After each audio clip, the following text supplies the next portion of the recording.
Hello, welcome back to my channel, and as you can see I'm making okra ogbono soup. And as you know, I will always remind you of the nutritional qualities of okra soup. Know when to eat it, how to eat it, how to preserve the nutrients during processing, and every other thing you need to know. So first thing first, okra has several anti-diabetic properties, including soluble fiber and some antioxidants. These properties help slow down sugar absorption, regulate blood sugar levels, and improve insulin sensitivity. These benefits make okra soup a great addition to a healthy diet. It can help manage blood sugar, support digestion, and boost overall health. So now my ingredients are all lined up. They are all ready to be used. This is my half kilo of goat meat, my ugu, my crayfish. I'm not using smoked fish this time around because I just decided to use crayfish. Then that's my onugbu, and then that's my half kilo of chicken, and then my onion. I'm just going to quickly blend my onion and some pepper, and then that's it for now.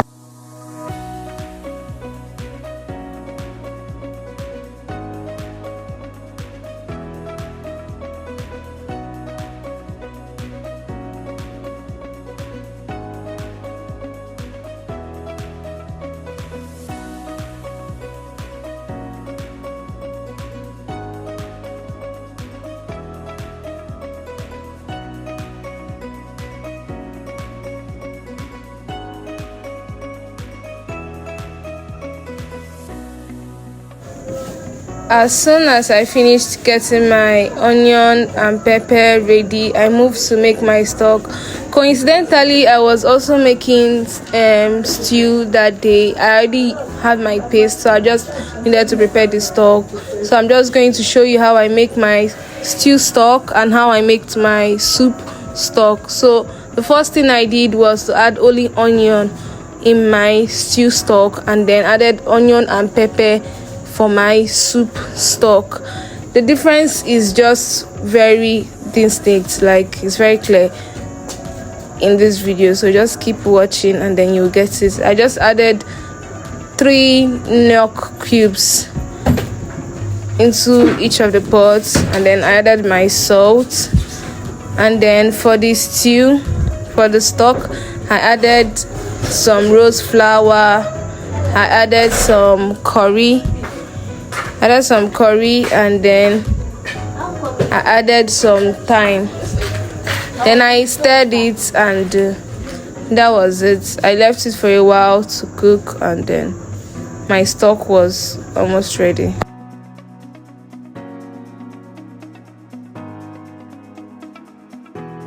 At this point, I started getting my okra ready. I cut my okra in little slices. I don't have a particular way of cutting okra. You can do whatever you feel comfortable with. Some people blend their okra, some people pound it, but me, I cut them in tiny slices, and then sometimes, just as you're seeing now, I make a cross-like cut on it, and then I just cut it into cubes. So this is it.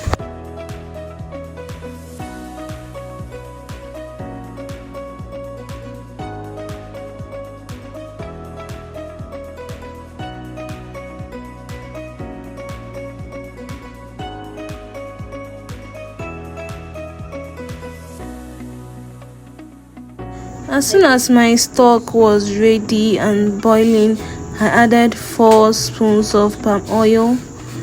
I think 4 spoons is enough, but you can use 3, you can use 4, you can use 5. I added my grinded crayfish, and then I added my grinded ogbono seeds.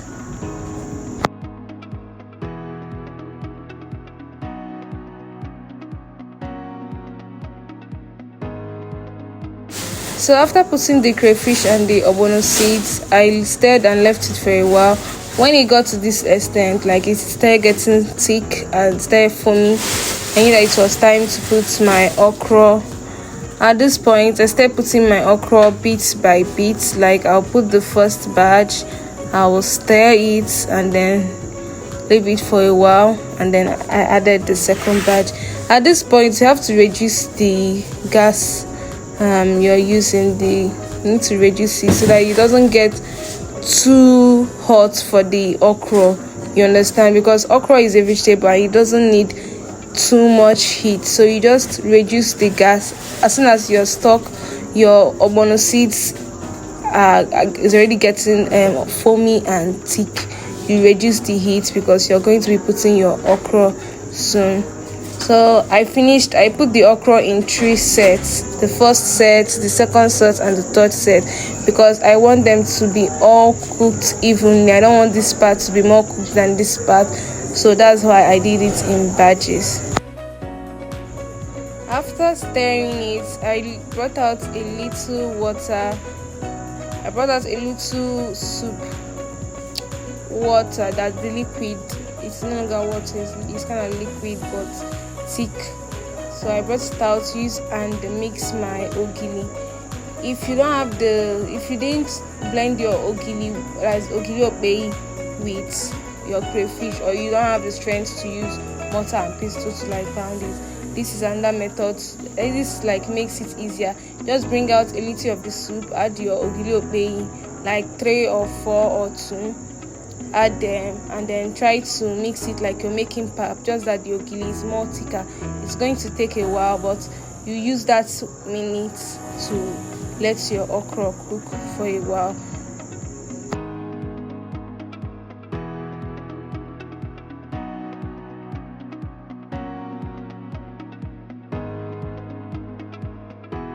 So as soon as I finished mixing it and it got to that consistency, I poured it into the okra soup. As you're seeing now, I tried to use some soup to rinse out the remaining ogili okpei in the plate. So I kind of just rinsed it out with the soup and then poured it back. Remember, I didn't add any other seasoning. I didn't add any other salt or anything. It was just this ogili that I added. At this point, the okra was good to go, so I started adding my vegetable. I added them bits by bits because I didn't want it to be half boiled and half hard and raw. So I just reduced the gas, like to the very last level. I reduced it, added my vegetable, stirred it, and then I felt like it was good to go.